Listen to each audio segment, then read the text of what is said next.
para ulama, pimpinan ormas Islam yang berbahagia. Pertemuan ini diadakan dalam rangka tentu silaturahim untuk menyambung saling pengertian di antara kita dengan penuh saling menghormati, menghargai, dan menyayangi, terutama dalam rangka menjaga negara kita, negara kesatuan Republik Indonesia, dan seluruh warga bangsanya yang sekarang sedang menghadapi musibah COVID-19. Sosialisasi, meskipun begitu keras pemerintah itu sudah melakukan sosialisasi terkait pandemi ini, masih dirasakan. Kami ormas-ormas Islam yang tergabung dalam LPU tetap kurang-kurang maksimal. Tanpa seruan pemerintah pun kami sudah berbuat lebih dulu. Sebisa kami, sekemampuan kami. Ya. Oleh karenanya itu, terima kasih sekali ada saluran semacam ini. Semoga apa yang disarankan pembicara terdahulu itu bisa ditindaklanjuti, direalisasi, dan dijadwalkan lebih intens pertemuan dan frekuensi kita ini, sehingga hal-hal yang timbul kecil bisa kita sampaikan langsung. Semoga upaya yang dilakukan Pak Menko beserta jajaran dan kita semua ormas-ormas Islam bisa lebih terjalin hubungan yang lebih erat, lebih kuat, lebih kompak di antara kita di dalam kita menghadapi pandemi. Semoga juga Allah Subhanahu wa taala mengangkat pandemi ini, segera mengakhiri pandemi ini dari tanah air kita yang kita cintai ini.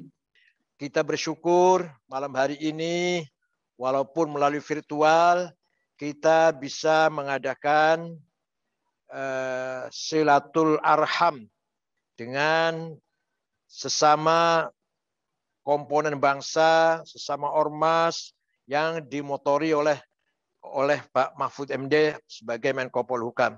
Ini harus kita syukuri. Kenapa?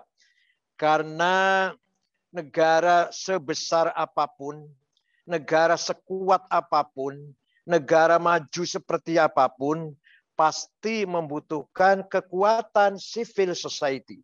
Kekuatan civil society juga sangat penting fungsinya dalam membangun, menjaga persatuan kesatuan bangsa ini.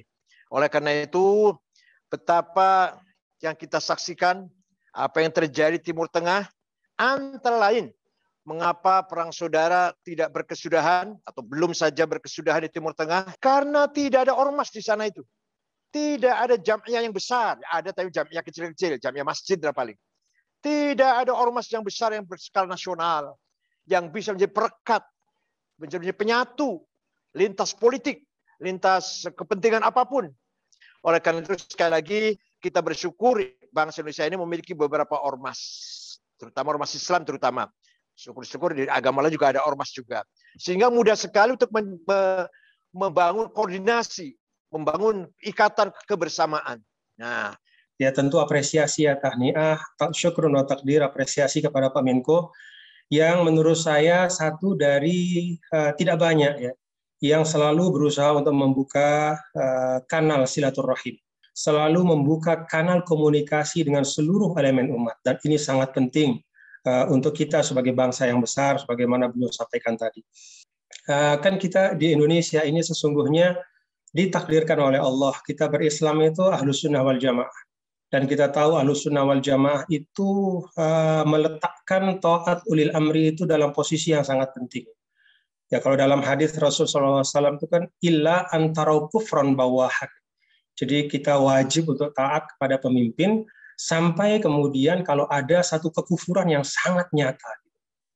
Ya, diberikan contoh oleh Imam Nawawi misalnya kalau ada pemimpin yang melarang untuk melaksanakan menegakkan sholat misalnya, atau melarang menunaikan zakat misalnya, itu kufran bawahan. Tapi kalau hal-hal sifatnya kebijakan, perbedaan persepsi dan yang lain-lain, maka posisi yang diambil oleh Ahlus Sunnah wal Jamaah itu adalah taat, ya, mengikuti ya, arahan-arahan dari pemimpin. Saya pikir ini satu keuntungan yang sangat besar ya, karena tidak semua umat Islam di seluruh dunia itu punya mainstream Ahlus Sunnah wal Jamaah seperti di Indonesia.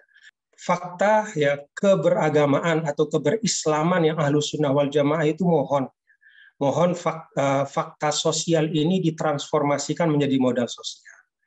Ya, tidak hanya dalam tataran pemikiran keislaman, keagamaan, tapi juga dalam tataran pemikiran kebangsaan. Karena itu saya minta Pak Menko, ya Pak Menko lebih rajinlah Pak untuk memberikan kalimatul fasal, ya, kejelasan, ya. Bukan sekedar penjelasan Pak. Kadang-kadang penjelasan itu, mohon maaf Pak, ada 2-3 orang yang bicara, akhirnya bukan kejelasan yang didapatkan, tapi kalimatul fasal yang kami harapkan, kejelasan.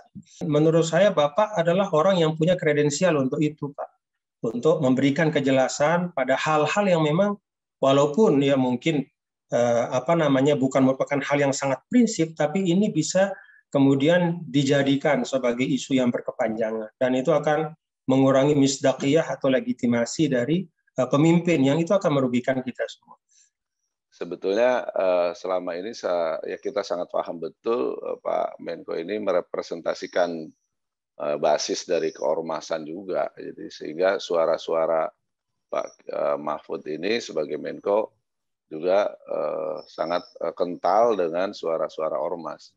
Jadi barangkali mungkin setiap hal-hal atau kasus-kasus yang utamanya tentu saja terkait dengan wilayah Bapak, Pak Menko ini, kami sangat berharap Bapak segera tampil menjadi solusi lah, informasi yang sangat solutif seperti tadi yang disampaikan oleh Tengku Bajang tadi. Bahwa kritik dalam negara demokrasi itu sesuatu yang niscaya. Tinggal bagaimana pemerintah merespon kritik ini atau menghadapi kritik ini. Kritik itu bisa muncul juga dari rasa sayang setiap anak bangsa kepada pemerintah.